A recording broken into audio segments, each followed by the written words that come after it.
দিন থেকেই এই রেস্টুরেন্টটাতে আসবো বলে ভেবে রেখেছিলাম, তাই আজকে যখন সুযোগ সুবিধা হলো আর চান্সটা মিস করিনি। বেশ টেস্টি ছিল ফিশ কবিরাজিটা।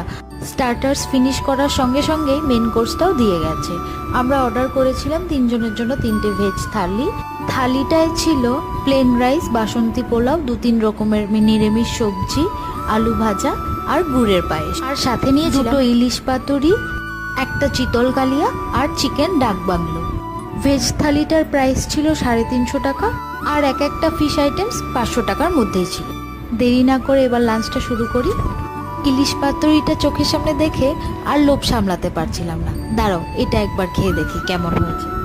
কলা পাতাটা খোলার সাথে সাথে এত সুন্দর একটা সেন্ট আসছিল, খেতেও খুব ভালো লাগছিল।